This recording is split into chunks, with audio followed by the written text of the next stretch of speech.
Things have gotten so bad for the Republican Party in the House of Representatives that even Marjorie Taylor Greene is calling out her own party's chaos, which your middle name is Chaos, Marjorie, proving that hell has frozen over.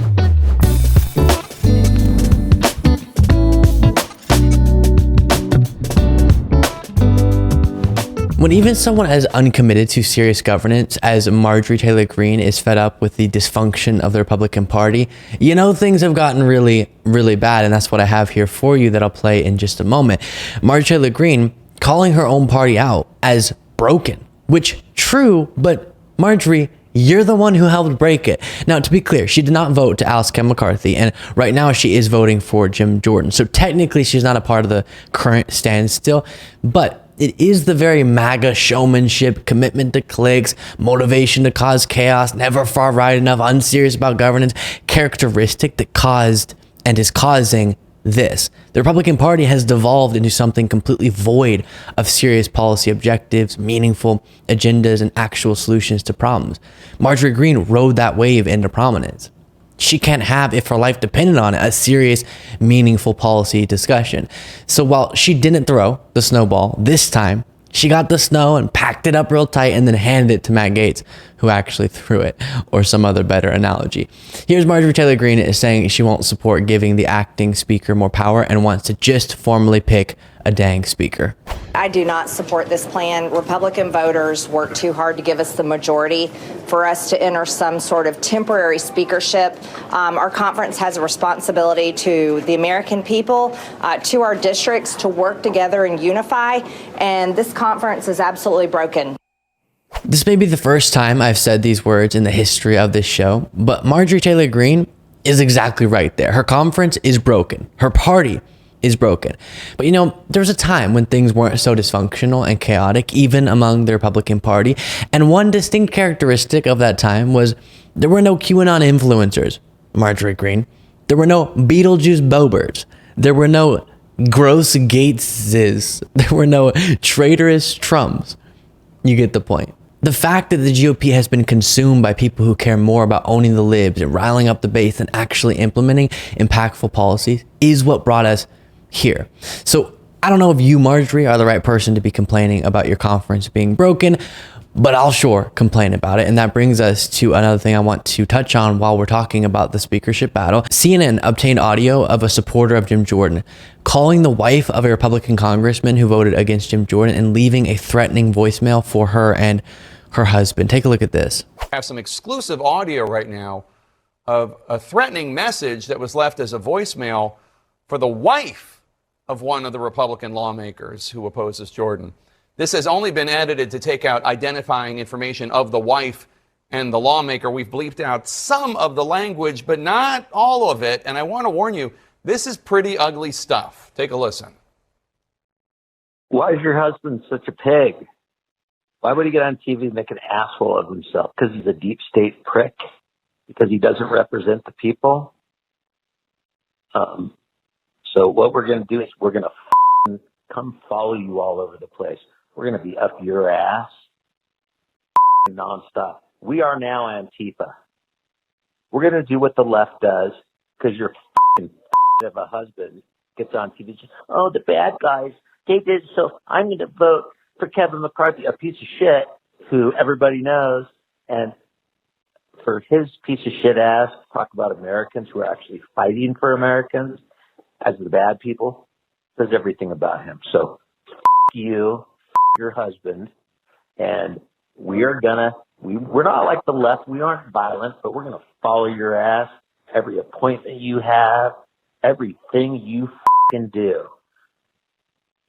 Your husband's an asshole. You should talk to his stupid ass. We're at war. Israelis being killed, and your dumb husband is acting like a 2-year-old. No wonder. He's a warmongering piece of shit. So listen, you're going to keep getting calls and emails. I'm putting all your information over the internet now. Everybody else is, and you will not be left alone because your husband, Jim Jordan, or more conservative, or you're going to be molested like you can't ever imagine. And again, non-violently. You won't go to the beauty parlor. You must be a bitch to marry a ugly mother like that. Obviously, vile stuff. And reportedly, a growing number of House Republicans have started receiving credible death threats from supporters of Jim Jordan. Now, obviously, a supporter of Jim Jordan is not the same as Jim Jordan, of course. But here is more from that segment on Jake Tapper's show, making a really good point about this. With me now to discuss, Republican Congressman Mike McCall from Texas. He's the chairman of the House Foreign Affairs Committee. Mr. Chairman, that's disgusting. Yeah. That is disgusting. The pressure campaign for Jordan was announced over the weekend. Calls like that started happening immediately. Jordan didn't denounce it until last night. What is going on in your party?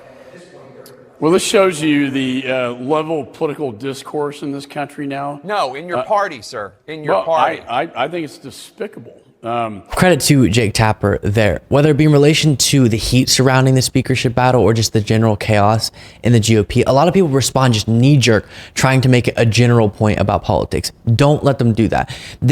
Oh yeah, all this nonsense proves that politics is just a clown show. Or, see, both parties have fallen apart. Or Congress can't work anymore. Absolutely not. Let me remind you once again of the contrast. When Democrats had the House and Senate for the first 2 years of Biden's presidency, here's just some of what was achieved. The American Rescue Plan, incredible COVID relief when it was needed. The bipartisan gun safety bill, first in decades. The Inflation Reduction Act, investing in green energy, lowering prescription drug costs, and much more. The bipartisan, again, another bipartisan piece of legislation, infrastructure law that invests in roads, bridges, broadband, clean drinking water, etc. The PACT Act for veterans, the Chips and Science Act, staying competitive with China and bringing more manufacturing to the U.S. And there's so much more that we've discussed in the past in depth. Sure, there were disagreements within the Democratic Party. Sure, a ton of stuff that I wish got passed didn't. But it was a conversation centered around policy and policy solutions to actual problems. And by the way, in terms of legislative efficacy and success, by almost any metric you could use to judge such a thing, it was one of the most legislatively productive 2 years in decades. So this whole Washington just doesn't work, that's the problem, it's not accurate. This is a Republican Party and their ability to work problem. And as I previously mentioned, a lot of it can be traced back to what has now developed into what we know as MAGA. Just to further emphasize the chaos, Matt Gaetz was repeatedly sweared at during a long conference meeting held yesterday. Here is CNN's Manu Raju. This meeting, Manu, really sounds like it got out of hand. Where are things standing?